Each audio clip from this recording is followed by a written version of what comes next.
আসসালামু আলাইকুম। ওয়ার্ডপ্রেস বাংলা টিউটোরিয়ালে সবাইকে স্বাগত জানাচ্ছি। আমি মামুন।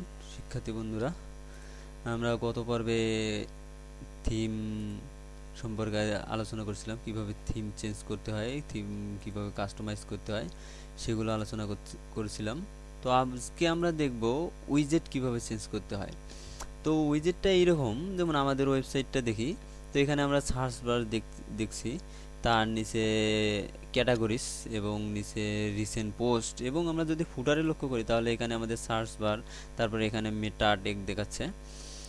তো আমরা যদি চাই যে এমন হবে যে আমাদের রিসেন্ট পোস্টটি উপরে দেখাবে এবং ক্যাটাগরিটি নিচে দেখাবে, তো এই রকম মডিফাই করতে চাই, এবং যে না এখানে আমার রিসেন্ট পোস্ট দেখাবে না, অথবা আমরা চাইলেই যে অন্য একটা আমাদের অপশন অ্যাড করতে হবে, অ্যাড করব লেফট সাইড বার এবং ফুটারে, তাহলে আমরা উইজেটের মাধ্যমে এটা করতে পারি। তো এই থিমে যেহেতু রাইট সাইড বার এবং ফুটারেই আছে উইজেট ব্যবহার করার অপশন, তো আমরা এই দুই জায়গায় ব্যবহার করতে পারবো। তো বিভিন্ন থিমে বিভিন্ন রকম থাকতে পারে, এমন কোনো থিম থাকতে পারে যেটা লেফট সাইড বা রাইট সাইড বা দুইটা আছে, তাহলে দেখবো যে দুইটাই জায়গায় উইজেট আছে। তো আমরা এখানে উইজেটে ক্লিক করি। উইজেটে তো আমাদের দুইটা উইজেট, একটা হচ্ছে মেইন উইজেট, এটা হচ্ছে আমাদের এই থিমের ফুটার এরিয়া, এবং আর একটা আছে সেকেন্ডারি উইজেট এরিয়া, এটা হচ্ছে আমাদের রাইট সাইড বার এরিয়া।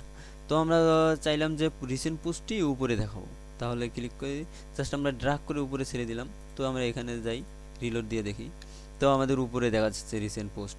তো আমরা চাইলে এখানে নতুন কোনো উইজেট অ্যাড করতে পারি। তো এই আমাদের হচ্ছে এই অ্যাভেলেবেল উইজেট।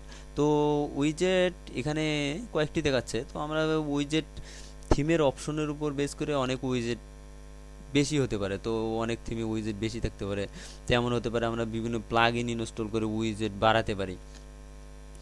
তো আমরা এখানে একটা উইজেট অ্যাড করি, জাস্ট আমরা ক্যালেন্ডার এখানে অ্যাড করলাম, ক্যালেন্ডারটা নিচে দেই, তাহলে দেখি আমরা এখানে সাইড লোড দিলে সবার নিচে একটা সুন্দর ক্যালেন্ডার দেখতে পাবো। তো এখানে ক্যালেন্ডারটি অ্যাড হলো। তো আমরা চাইলেই এখানে অন্য কিছু অ্যাড করতে পারি, যেমন আমাদের কাস্ট রিসেন্ট রিসেন্ট কমেন্ট আমরা এখানে ফুটারের এখানে মিটার সাইটে দিলাম। তো আমরা এখানে যাই, রিলোড দেই, তো এখানে আমাদের রিসেন্ট কমেন্ট দেখাচ্ছে। তো আমরা চাইলে এভাবে উইজেট অ্যাড করতে পারি। আর আমরা চাইলাম যে এখান থেকে আমাদের সার্চটা উঠে দেবো, বা এখান থেকে সার্চটা উঠে দেবো, জাস্ট আমরা এখানে ক্লিক করলেই সেটা ডিলিট হয়ে যাবে। তো আমাদের এখানে গিয়ে জাস্ট ডিলিটে ক্লিক করতে হবে, ডিলিটে ক্লিক করলে ডিলিট হবে। তো আমরা সাইটে রিলোড দিয়ে দেখি, ওকে, ডিলিট হয়ে গেছে। তো আমরা এইভাবে চাইলেই উইজেট অ্যাড করতে পারি। আর আমাদের যদি অনেক উইজেট প্রয়োজন হয় তাহলে আমরা প্লাগ ইন ইনস্টল করে অনেক উইজেট পেতে পারি, এবং থিমের অপশনের উপর ভিত্তি করে অনেক উইজেট পাবো। তো আমাদের এই থিমে মাত্র দুইটাই উইজেট অপশন, কারণ দুইটা উইজেটে রেজিস্ট্রেশন করা আছে। তো আমরা বিভিন্ন থিমে অনেক থিমে দেখবো হয়তো বা লেফট সাইড বা রাইট সাইড বা দুইটার জন্য আছে, হয়তো বা অনেক সাইডে দেখবো ফুটারকে চার ভাগে ভাগ করা আছে, ফুটার ওয়ান, ফুটার টু, ফুটার থ্রি। এখানে ফুটার ওয়ান, ফুটার টু, ফুটার থ্রি নামে, ফুটার ফোর নামে চারটা দেখা যাবে, পাওয়া যাবে। এখানে বিভিন্ন থিমের অপশনের উপর বেস করে উইজেটটা নির্ভর করে।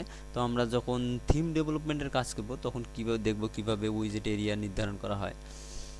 তো উইজেট আসলে উইজেটটা অনেকটাই গুরুত্বপূর্ণ বিষয়। তো আমাদের ওয়েবসাইটটাকে সাজানোর জন্য উইজেটটা অনেক প্রয়োজন। তো উইজেট সম্পর্কে সকলেই কাজ করবেন, উইজেটকে ব্যবহার করবেন। তো আজকে পর্যন্তই, সকলে ভালো থাকুন, আল্লাহ হাফেজ।